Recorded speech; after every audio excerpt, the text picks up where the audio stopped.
Have you ever felt like you were drowning, not in water, but in life? Like the storms around you were just too big, too violent, and you were too small, too weak to survive? Today we're going to talk about a night when experienced fishermen thought they were going to die, and the moment they discovered that the one sleeping in their boat had power over the very thing trying to kill them. It had been a long, exhausting day. Jesus had been teaching thousands of people by the Sea of Galilee. As the sun began to set, he looked at his disciples and said, "Let's go over to the other side." It seemed simple enough. The disciples, many of them lifelong fishermen, knew these waters. The evening was peaceful, the water calm, so they got into the boat. Jesus climbed in with them, and they pushed off from shore. Jesus was so tired. He went to the back of the boat, found a cushion, and within minutes he was fast asleep. The disciples started rowing, the rhythm familiar and soothing. Everything was under control, but the Sea of Galilee can be treacherous. Surrounded by mountains, the weather can turn violent in minutes. And that night it did. A whisper of wind became a roar. Dark clouds rolled in. Gentle waves turned into walls of water. Rain came down in sheets. Lightning split the sky. This small wooden boat was being thrown around like a toy. These weren't beginners. These were professional fishermen. But this storm was different. This was beyond their skill. Waves crashed over the sides, filling the boat faster than they could bail it out. Panic set in. These tough grown men were terrified. They were going to die.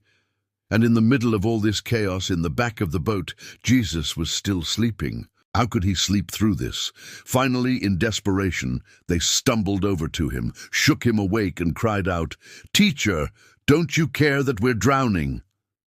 It's the question we still ask today when the storms of life hit and God seems silent. "Where are you? Do you even care? I'm drowning here." Drowning. Jesus stood up. Water sloshed around his feet. Rain poured down, but he was completely unnaturally calm. He looked at the chaos, at the waves trying to capsize them, and he spoke. Not shouted. He spoke with authority. "Quiet! Be still!" And instantly, it happened. The wind didn't die down. It stopped. The waves didn't calm. They flattened. The storm that was trying to kill them just a second ago simply ceased. The sea became like glass. The only sound was water dripping from the boat and the disciples' heavy breathing. They stared in absolute shock. Then Jesus turned to them, and his question cut deeper than the storm ever could. "Why are you so afraid? Do you still have no faith?" He wasn't mocking them. He was showing them where faith enters, fear has to leave. They were looking at the size of the storm, but they forgot about the size of the one in their boat. The disciples looked at each other, a new kind of terror filling their hearts. Not fear of the storm, but awe of the one who just stopped it. They whispered, "Who is this? Even the wind and the waves obey him." They had seen him heal, they had seen him teach, but this revealed that the one who spoke creation into existence had just reminded creation who was in charge. And this story is for you, right now, because we're all in that boat. Your storm might be a diagnosis, a broken relationship, a financial crisis, or anxiety that won't let you sleep. You're bailing water as fast as you can, wondering if you'll survive. You're wondering if God sees you, if he even cares. Here's what this story screams across 2,000 years. Jesus is in the boat with you. He's not watching from the shore. He's in your storm. His presence doesn't always mean the absence of storms. Sometimes he calms the storm, and sometimes he lets the storm rage while he calms you.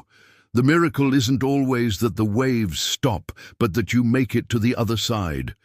The disciples were afraid because they thought the storm was bigger than them. And it was. But it wasn't bigger than him. They focused on their problem instead of their God.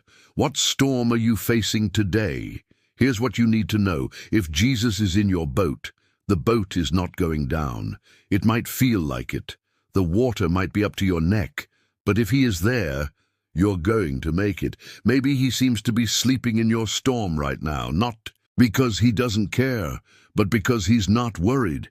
His peace in your chaos is the miracle. His rest is his way of saying, I've got this, I'm not afraid, and you don't have to be either.